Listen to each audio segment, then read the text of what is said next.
Hello and welcome to the debate. I'm Farrukh Pitafi. Viewers, I am actually, in a sense, an expert in this program, but because the regular host of this program, Sana Maqbool, is traveling, so the responsibility to host this program today is on my shoulders.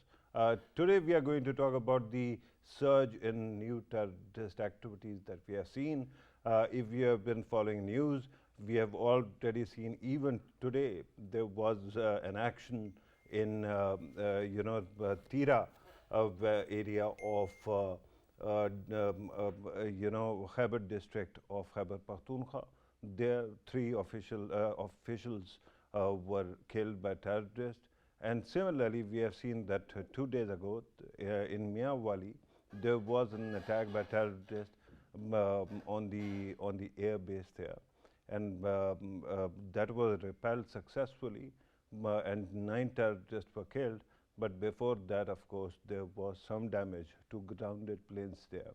Similarly, we have seen an episode of ambush in Pasni, Balochistan, and that is also sad because that left 14 people martyred by the terrorist also. We are going to talk about the importance of what can be done against border, especially in the war and terror, in this important fight that we have been fighting for past over 20 years. And why is it that we keep on losing focus? I'm not talking about the state officials or state institutions that are actually fighting terrorism, but when you talk about national narrative, you won't see any talk shows on television regarding terrorism. You will not see people actually bothering to go out and travel with the forces to cover these operations either. Why is it that everybody has the memory of goldfish when it comes to fighting terrorism? It is an important question. And remember, then there is this matter of this very important document that I'm holding right now in my hand, and that is National Action Plan.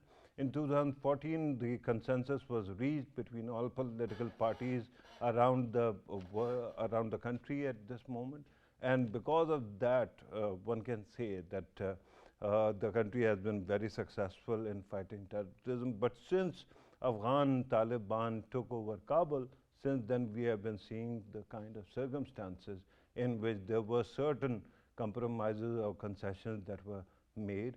And because of that, we are seeing this resurgence. So we are going to talk about all these matters and more in order to help us understand these issues. In the studio, I have with me, as always, Raja Faisal. If you hear squeaky chair, it is because he is shifting his position. Thank you very much, Raja Sahab, for being part of the program. Next to him in the studio is also Naveed Aman Khan, who is a political analyst. Naveed Sahab, thank you very much, sir, for being part of the program.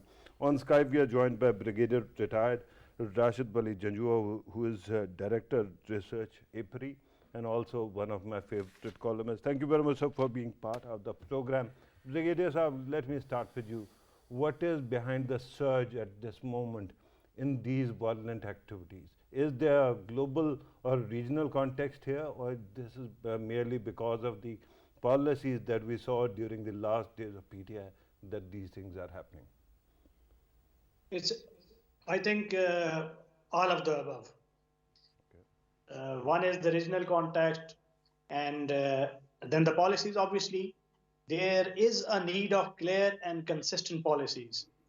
The policy that was followed towards the end of the last regime was to enter into some kind of negotiations with TTP, and the feeling then was that perhaps TTA, or the interim Afghan government, would be willing and sincere in brokering a peace between TTP and Pakistan. But those hopes have foundered on the rocks of obduracy of both TTP as well as the inefficacy of Afghan interim government to rein in these elements. Then there is a proxy warfare. We know RAW is fully involved into fishing in the troubled waters, and they have sympathies of other external hostile agencies as well. And if you see the whole landscape of terrorism, right from Balochistan onwards to South Waziristan, and then from there onwards to North Waziristan and rest of the newly merged districts, it is evident that Pakistan's Khyber Pakhtunkhwa and Balochistan, they are in the grip of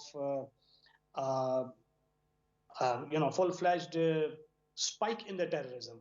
And that spike is definitely a consequence of Pakistan's current decision to go after them and squeeze and finally decapitate them. Now, when the heat is getting to them, this is the last gasp attempt, and they have become so emboldened as to attack the hardened targets as well. And at the same time, the Afghan interim government, that has also evinced a kind of a discomfort once Pakistan takes those decisions of border management and sending back the refugees and not the refugees but illegal migrants. Right. Now, the most important thing you need to understand is that for far too long, after 79, Afghanistan, Pakistan, these former FOTA regions, they were so integrated that an ecosystem of economic and political integration kind of a thing was there. So the people in newly merged districts and the non-state actors who were operating for various reasons, they had developed a kind of a linkage, which was economic also, which was political also, and all Afghan governments, they used to exercise a lot of influence over these groups in FATA and use them as leverage against the government of Pakistan. Now, once the Americans left, there was a hope that Taliban government and Pakistan would come to an arrangement wherein these elements would be rendered, but that did not come to pass. And ultimately, what Afghan interim government told Pakistan, that you take care of your own areas and don't always blame us, because we are having a clear control in our areas. Now, right. If that is true, then what is now bothering the Afghan government when Pakistan has started doing exactly what Afghan interim government was asking it to do, that is to regain control of its own territories, to sanitize the pockets of terrorism into its areas, and to institute a single visa regime to ensure that no cross-border movement takes place. Right. Now, the linkage is very clear. Okay. What bothers Afghan government, interim government is that that whole ecosystem of organized crime on which their economy also used to benefit has come under a lot of stress once Pakistan has instituted a single entry visa regime and has also started repatriating those migrants. And the last gasp attempts of these cells which were established, making use of that window of opportunity, right, in which conciliation was attempted, and all those groups, they spread out and they occupied those spaces which the organized crime cartels and as we move forward in the program, we are going to actually explore that agreement and its impact as well. But before that, allow me to actually bring in Naveed Aman Khan Sahab. Naveed Sahab, earlier when I was talking about national narrative and lack of national focus, there are two developments which are important. One, Bilawal Bhutto Zardari today actually brought up National Action Plan. And secondly, Council of Islamic Ideology has presented a document, a code of conduct to counter anti-state elements strategy to use religion as a weapon to spread hatred. 1,800 religious scholars have signed the document related to religious edict.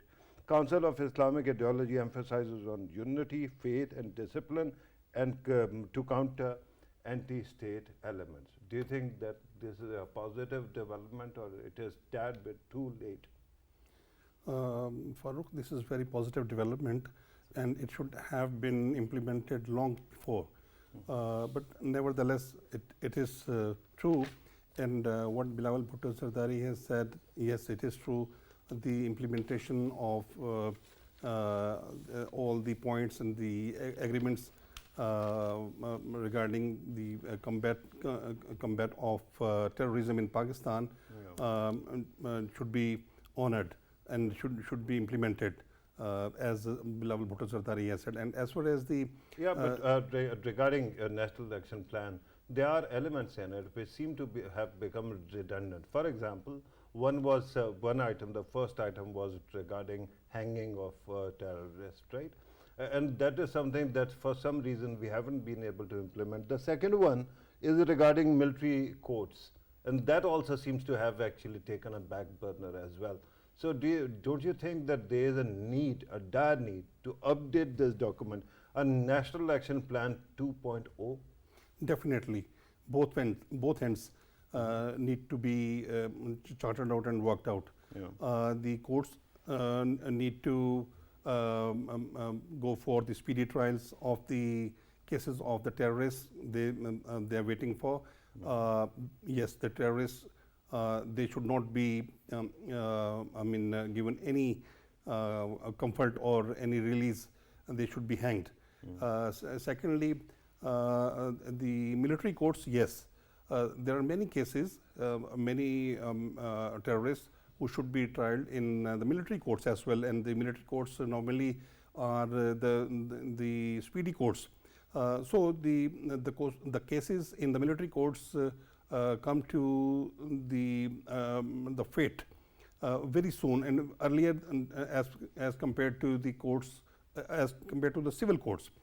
I think the execution on the sentence is the need of the time.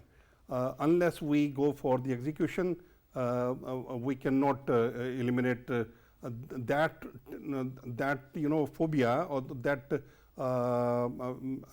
mindset which is really disturbing Pakistan or really disturbing the society of Pakistan. Right. And regarding political parties, do you think that they are in a shape to actually come together at this moment? It seems that we are passing through a very polarized situation. So it doesn't seem that we can actually revive the kind of consensus that was there in 2014. Is it not true? Farrukh, it is also the need of the time. All the political parties should have consensus on this matter. There are some matters on which the consensus is the need of the time, like the Kashmir issue, the terrorism, or economy. These are the matters. All the political parties should have consensus on these, and there should not be any difference regarding terrorism by any political party. And no, I don't think you are again resorting to what I call shoulda, woulda, coulda. Of course, people should behave in a certain manner, but they don't, right? So what are you going to do about that? I mean, it should be very clear. The thing should be very clear. There should not be any hodgepodge. Again, or should. Allow me to actually go to Faisal. There will be lots of shoulds from me as well. Faisal sir, you are entitled to your shoulds, but you have to tell us how they can be made turned into a could. Yeah. Farrukh, we always hear from our political parties that they are, they favor following the Western political agendas and Western political plus the democratic norms they want to follow and all. But when it comes to practicalities, of course, we don't see that. All of the political parties by now, of course, now when the election is announced and the date is given, by now, every single political party of the country should be given its, obviously, their manifestos. What is about economy, how they're going to fix the economy, it should be clear, and there should be a clear roadmap of it. How they can tackle with this problem of the terrorism, it should be cleared from their side how they are going to do it. And similar is the case with the harmony as well. I mean, political consensus is something which Pakistan direly needs at this hour, and political consensus we haven't been seen since a long time. And I think all of the political parties, political differences put aside, Pakistan is facing, dire conditions in terms of, its security, insecurities, and economic insecurities. And all of these insecurities, they can only be tackled through unity, as Qaid himself said, unity, faith, discipline. Yeah. We don't see that. We see, selective faith, we see selective unity, we see selective discipline. We don't see. But you're helping us understand what is wrong. Yeah. You're not telling us how to actually fix that. How to fix it? Well, I think election commission. Election commission. We are talking about war on terror. Election commission. Election commission should tell all of these political parties that along with their, every candidate, when he's coming to give his, nomination papers, they have to provide election commission with the manifesto, the party manifesto as well, and what are the things they are interested in. And at the same time, hang on. Me being a voter, it is provided, but it is not followed. Yeah, it's a problem. Under what law? Under what law are you going to add more demands to nomination papers? Well, under obviously law does not exist right now, but that can be this only is the misery. Done. Yeah, this is the misery that law is not being observed in the country. And these are the things that should have been highlighted in the parliament when parliament was there. Again, Naveed sir, with due respect, allow me to actually ask a follow-up question and ask Faisal to explain. Either we keep on debating the past or then we keep on relying on should, could, would. Why not actually what is doable right now? There is an apex committee. It cannot make laws, but it is there because it helps in policy making, right? So why not actually focus on the need for need of the hour, that is consensus, through apex committee, rather than talking about a parliament that does not exist, or the parliament which might actually exist in the future. Yeah, that's very true. And plus, if we might not have parliament right now, but of course we have the half Senate. of it. We have it. Yeah, Senate. Yeah, we have the Senate, and Senate can obviously Senate comes through all of the political parties. I mean, there are people in the Senate right now who belong to all of the political parties. I mean, they can obviously positively propagate it that this is need of the hour, and every voter, I mean, if not all, then at least who understand these things, they should come forward. They should come forward and seek that manifesto from their own political parties and the parties, all of them which are obviously contesting elections, because this is the only way to go forward. I don't see anything else. All right. Allow me to go back to Brigadier Sahab. Brigadier Sahab, I'm just looking at National Election Plan, and as I pointed out earlier, there are many issues that were actually contingent at that moment upon the reality of that time. And since then, a lot has changed. Now, tell me how to actually go for a National Election Plan 2.0. Must we actually wait for the elections and the parliament? Then we can hope to achieve something. But the fact is that people are dying as we speak now, right now. No, I think whatever is there in the National Action Plan, it needs to be added. It is as simple as nothing new needs to be added. No new developments have taken place which merit something else to be added, because that was quite a comprehensive document. Now, coming over to what is amiss amongst the implementable points, one of the most important thing is, while we are fighting terrorism, is their conviction. The criminal justice system that tackles terrorism in the shape of anti-terrorism courts is not very efficacious.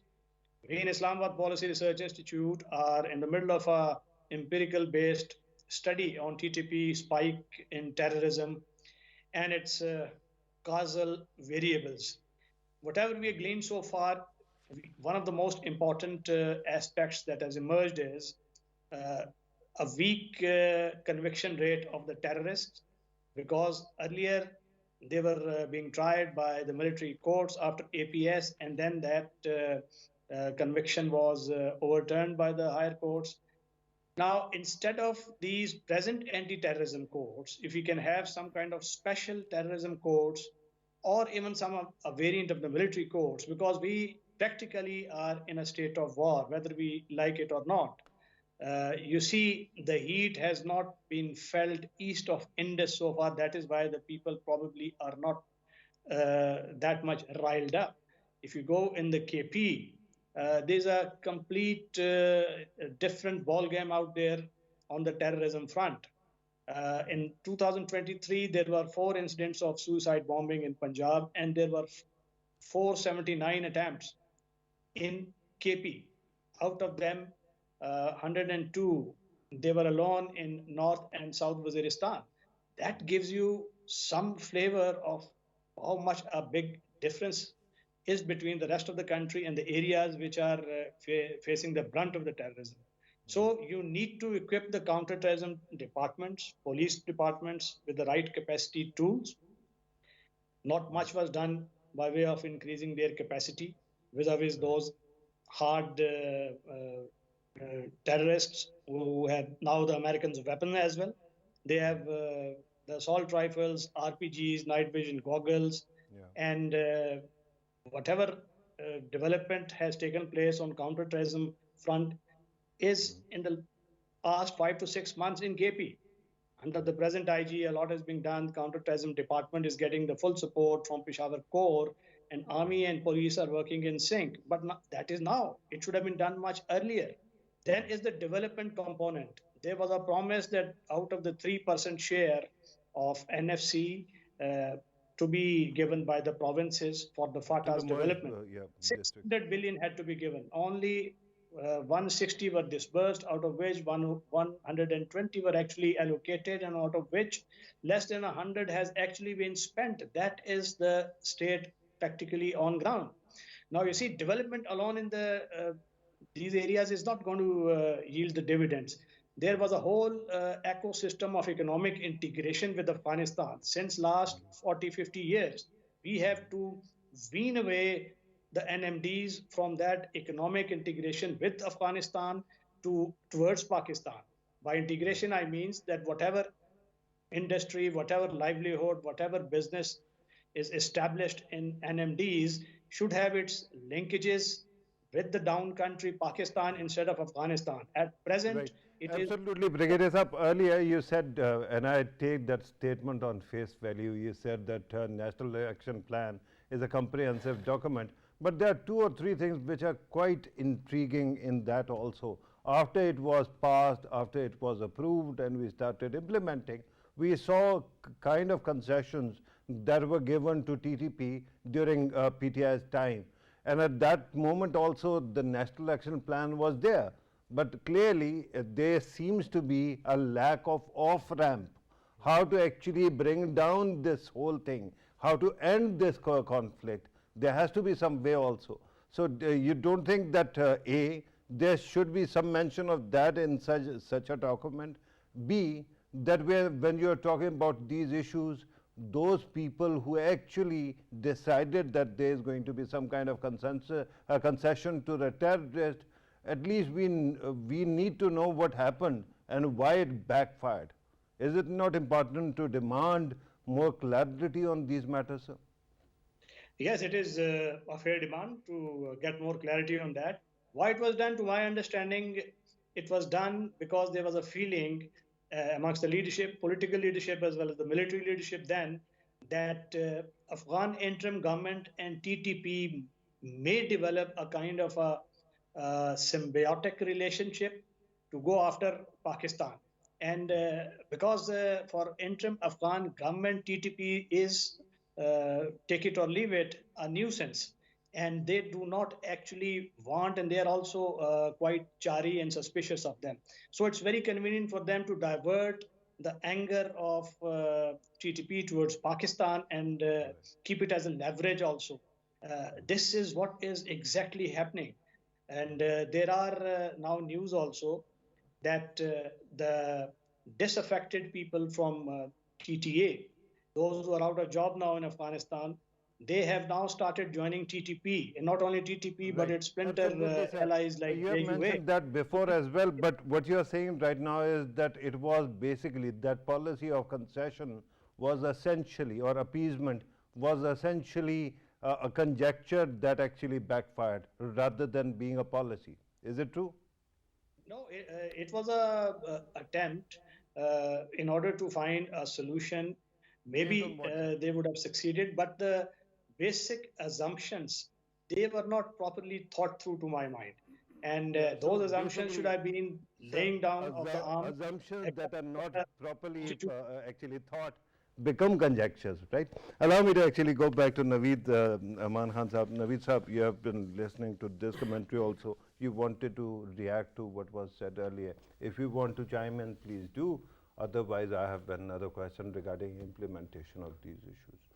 National Action Plan was there in the time of PTI, Yeah. but it was not followed and observed and implemented. Okay. In the presence of that National Action Plan and the decisions made to combat terrorism in the country, the PTI government decided to negotiate with the terrorists or to give some concessions to the terrorists in the name of their settlement in the country for their own understanding, Yeah. for the good of the country. Whether it was for the good or bad, let me actually let me talk to the scope of the whole thing actually that took place. You know, entirety of all pickets, security pickets from the merged district were withdrawn. People were allowed to come in, and they have been actually here for since then. And we looked the other way around when they were bringing weapons also. So these are not actually based on goodwill or good intentions. No, it is not my understanding. It was understanding of the PTI government who disclosed it. Yeah, but PTI is one element, right? Then there is the entirety of the national, security establishment. So what we are essentially saying is that all these policies were just made in the air. Can that be true, sir? Once the decisions are made regarding National Action Plan, consensus based, it needs to be implemented by all means, Yeah. with true lettering spirit. Unless we go for this sort of implementation in the entire country once for all, for the good of the country and the future of the nation, we cannot get that peace which is our need. Right. And what you are saying is that there was consensus. That's why National Action Plan is important, right? So this document, if it can be subjected to such changes and such threats that a government comes and then all of a sudden the entirety of the document is compromised. Do you think there is a way to ensure that it becomes ironclad, that it is watertight and nobody can actually derail it later on, because elections are going to take place? And to my knowledge, most of the political parties that are going to run, they have a fair chance of actually doubling down on the idea of engaging with TTP. I don't think there is any way to give way to TTP. All the political parties, they need to come on this consensus that no political party or not any institution is allowed to give any way to the terrorists or TTP. Right, absolutely. Raja Sahab, let me ask you about this. They say, fool me once, shame on you, fool me twice, shame on me. How many times are we going to be fooled by the idea of engaging with TTP? From Sararoga and Shakai, right, to Sawat, and then of course in 2014 also, when we ended up with APS and all that kind of horrible situation.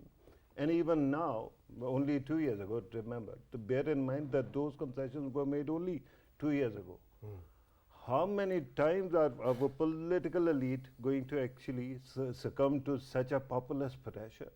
And is there a way to ensure that this consensus, whenever it was achieved, cannot be mellowed down by anybody? Yeah, Farrukh, if we talk about why we keep on giving them chances, that is only just because of one reason, that we give humanity another chance. Otherwise, if you ask me, I would straight away say that the TTP is not an ideology at all, which is being considered as it is a different ideology. We keep on giving humanity a chance, and in which human beings are killed. Exactly. And on our side. Farrukh, let me finish. Farrukh, let me finish this thought that everyone considers TTP as an ideology. They believe that, oh, they are sort of ideology. To me, they are not ideology at all. To me, they are just the butchers who have a business of butchering, and that business of butchering seeks money from elsewhere they require. Of course, our eastern neighbor gives them money, they take it, they do certain actions. Why would you suggest that in the name of humanity, we allow these butchers to keep on thriving? I don't say it. Obviously, all of the previous actions you've been talking about, that in 2014 it was done, previously it was done, that the talks should be given a chance. Of course, these people live within the innocent people, be it Nangarhar, Kunnad or Nuristan, wherever they're living, wherever they're hiding, they are living within the innocent people. That is why humanity is always given a chance. But I tell you, Farrukh, this time around, I think tide is being tightened further, even from the other side as well. Why I'm saying this? Because very recently I was talking to very important, a diplomat who happens to be quite sort of, in touch with people within Afghanistan as well. There are two sorts of thoughts within TTA as well right now while we're talking. Number one, the ones who believe in obviously Oslo, in Doha Accord, and they believe that it is implementable and we should implement it. And of course, they are the ones who are very enlightened Taliban, very educated Taliban I'm talking about. There is another sort of Taliban who are very hardliner, very traditional ones, so who they are, believe. So they are good Taliban and they are bad Taliban, right? There are good Taliban and bad Taliban within PTA, in Taliban, in Kabul I'm talking about. Farrukh, one last thing.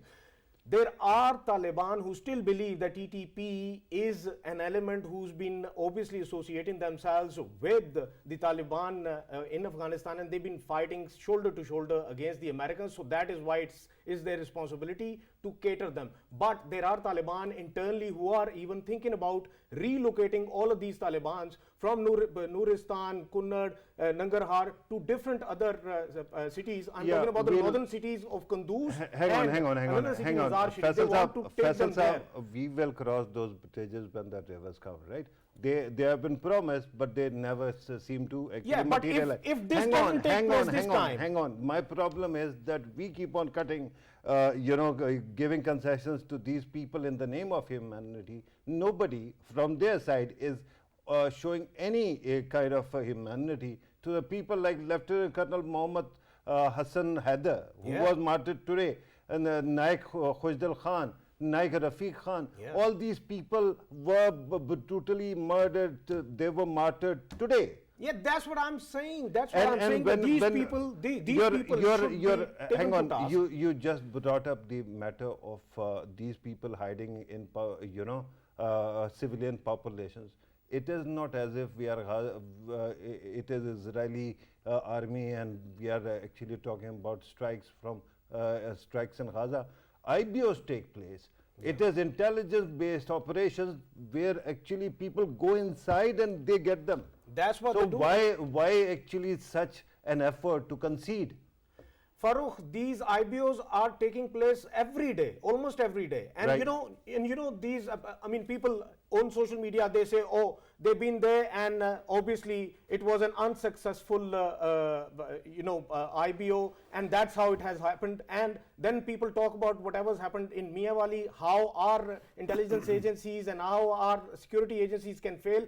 I want to tell people that there are more than 500 IBOs which take place successfully, and people are taken up and they are repulsed. But if one very odd moment, obviously Miawali stuff and in today's IBO, if that takes place a little differently, everyone starts shouting. Faisal, I want to compliment you on your ability to deflect, but the question was not about what is happening today. The question was accountability for the bad decisions that were made in the past.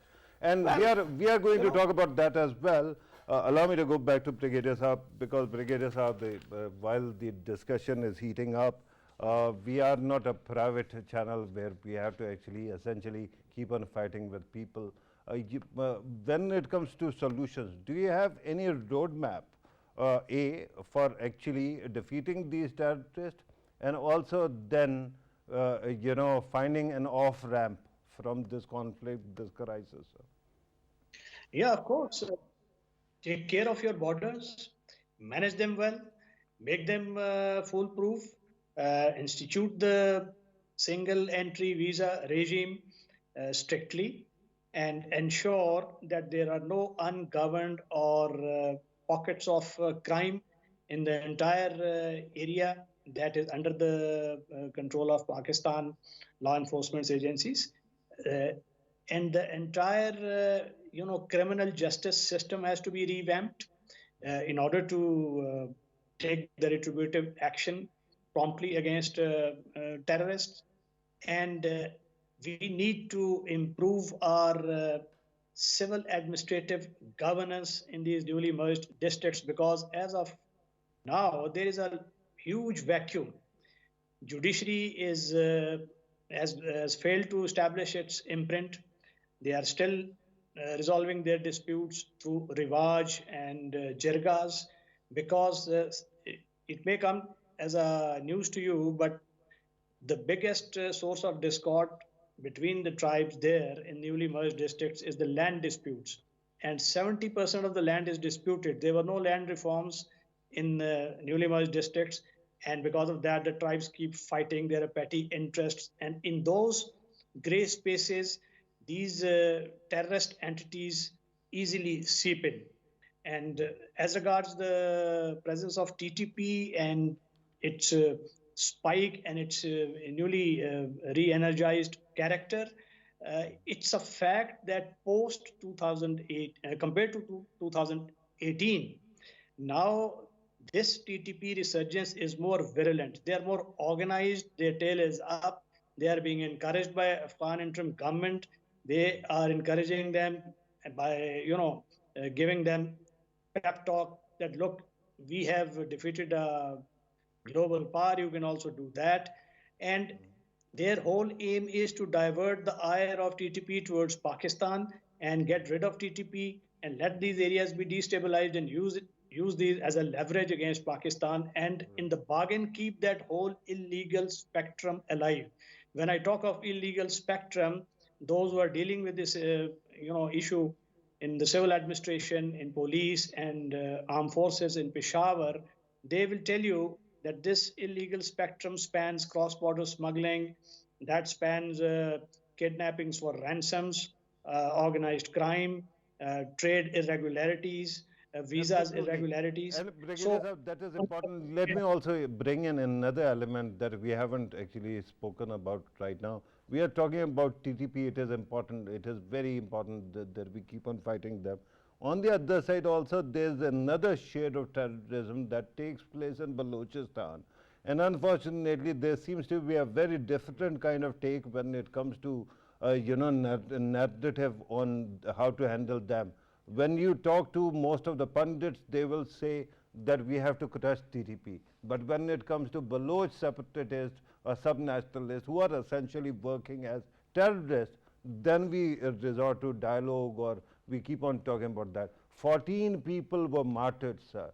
These snakes need to be crushed. Is it not true? yes, that's true, and nobody is doing any dialogue with those guys who are taken up arms against the state of Pakistan. Rather, they are being systematically decimated. They had their call on Pasni Armara road, and this is what happens during the operations. But the systematic operations are on, and those sub-nationalist terrorists, whether they are from BLA, BLF, or some other variant like BRA, they are also being targeted. And the talks are only with those elements which are part of the national political mainstream and they're part of the provincial polity. I don't think any talks No, no, I was were not ever talking happening. about the national policy. I was just telling you about the apparent dichotomy of certain, national elite, particularly the talk show host, and then, of course, politicians also, that they seem to have different approaches to these two different terrorists. But factually, they are more or less the same because they are killing human beings. Let me come back to Naveed Sahab. Naveed Sahab, regarding Balochistan, what can be done? Every time we talk about Balochistan, in the end, it is about how to empower people, how to ensure that there is a Haquq-e Balochistan package or something similar, rather than finding lasting solution. Because these people who are actually attacking these convoys are essentially undermining Balochistan's interests. It is true that we, on the federal level, we need to take care of all of the units of Pakistan, no matter it is Balochistan or KPK or any other province. True. Yes, it is our premier responsibility. Yeah. But as far as the law and order situation is concerned, one who takes weapon against any person, not only against any forces or state or any person or an ordinary citizen, needs to be crushed. Should not be allowed to exist any longer. The incident which took lives of the 14 armed forces personnel, I mean, it is a very serious incident, and the state is not, taking it very light. It should be taken seriously. And the state might be taking seriously, but state actually is essentially a function of society, right? And the society itself, essentially, where do people come from? They come from the society. And when you talk about the national narratives, especially dominated by our media elite, our political pundits, they all keep on, having different kind of philosophies when it comes to it is true. It is true that the political parties or political pundits. So I'm not asking you what is wrong with the state or the state functionaries. I'm asking you, because we also hail from the same community, what is wrong with us? Oh, sure. We should also discuss all these things very seriously, and we should not give any way to the terrorists at any level of a political juncture. And the way the political parties and the intelligentsia, the media people, we ignore the things which are happening in different parts of Pakistan, especially in Balochistan and KPK. It's not the way. We need to pay attention to all these and point out the issues. Yeah, but once again, we are talking about should, right? And that is the biggest question. I need, in the coming days, hopefully we don't have to do many programs on terrorism, but I will hope that you can help us understand what is wrong with our community as well. Faisal Saab, very quickly, if you want to add to what was said, please do. Yeah, I just wanted to highlight a final point which always comes in my mind, and that is related to, obviously, Pakistan should should never obviously stop talking to Taliban sitting in Kabul as an entity, of course, empowered enough. Who is saying that they should? I mean, obviously, at the same time, there are vibes that all of these provinces, the 3 provinces, there should be a mechanism of surgical strikes, and obviously the places should be bombed. These were the options discussed long ago. And by you in this program a few weeks ago. Not only me, but obviously there are many people who discuss that. But at the same time, Farrukh, what I want to say is dialogue should be given a chance, but dialogue should be taken place in Kabul. No dialogue with the terrorists at all. No dialogue with the TTP, but dialogue with the TTA. No. Yeah. I mean, TTA is the supporter of TTP. So one who is supporting TTP is not liable to be dialogue any longer. Absolutely. Because our foreign minister has already gone there. That healthy difference of opinion is noted. Very quickly, Brigadier Sahab, one-liner, if you have any conclusion for us. Is that win back the people's affiliation and drain the swamp for the terrorists of their support of the sympathizer amongst the population. Once the population is with you, no terrorist can survive, because the kinetic apparatus of our state is too strong. Absolutely. On that positive note, Brigadier Sahab, thank you very much for your participation. Brigadier retired Raashid Wali and Janjua joined us on Skype. Naveed Aman Khan Sahab, thank you very much, sir, for your precious time. Faisal Sahab, thank you very much, Raja Faisal Sahab, for being part of the program. Like always, because you have listened to our participants.